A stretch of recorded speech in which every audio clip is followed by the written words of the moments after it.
Well, President-elect Donald Trump rolling out a fresh slate of nominations. So let's talk about it. Andrew Ferguson tapped to chair the Federal Trade Commission. Ronald Johnson, the U.S. ambassador to Mexico. And you see her here on the screen, Kimberly Guilfoyle for the U.S. ambassador to Greece. So let's go live to CBS News political reporter Libby Cathey. Libby, good to talk to you. Looks like the most attention right now is on Kimberly Guilfoyle. What's the reaction there? Yeah, good to be with you, Reed. Kimberly Guilfoyle tapped to be the next U.S. ambassador to Greece. Guilfoyle, the longtime girlfriend, one-time fiance to Donald Trump Jr., Trump's eldest son. She was one time a staple on the campaign trail. I often saw her at debates, at rallies, has not been seen with him in several months, but tapped for this position. And Donald Trump Jr. reacting last night on Twitter, congratulating her, saying that being an ambassador is something she has always aspired to. Guilfoyle herself also saying that she accepts this position, or that she looks forward to earning the support of the U.S. Senate, rather, because this is going to require Senate confirmation.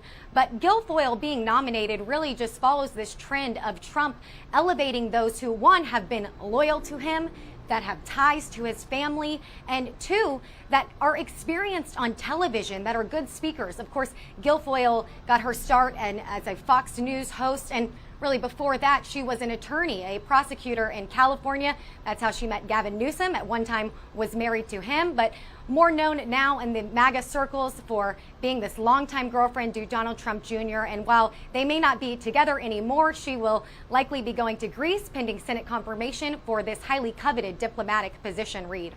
Okay, so let's talk about two picks for the Office of the Management and Budget. Republican Congressman from North Carolina, Dan Bishop, as the director. Conservative activist Ed Martin, chief of staff. What can you tell us about them?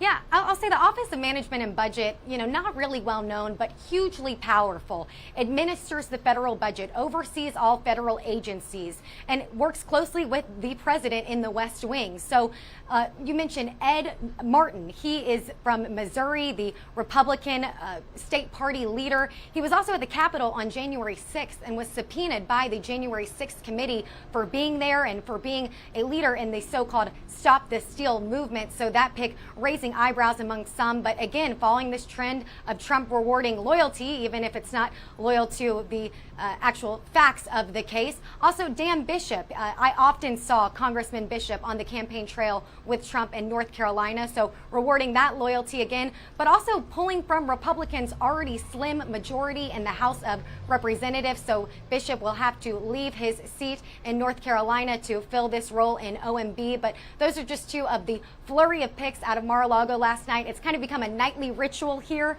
so we'll continue to track those tonight, Reed, as well. The nightly download. Okay, final question. President-elect Donald Trump heading back to his home state of New York. What's on tap for his visit there? Yeah, Trump going to New York tonight, his home state, leaving Florida, his adopted home state, leaving Mar-a-Lago not too far down the bay behind me, to ring the bell at the New York Stock Exchange, the opening bell. This is the ultimate photo op for Trump, who has promised a renaissance in the American economy. He also often looks to the stock market to validate his economic policies. And to my knowledge, he has not rung the opening bell before, at least not before cameras. So this will certainly be a bucket list item for the president-elect.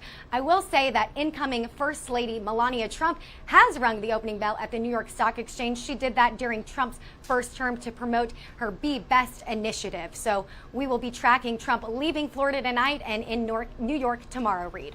Libby Cathey, CBS News political reporter. Thank you so much for checking in with us from West Palm Beach.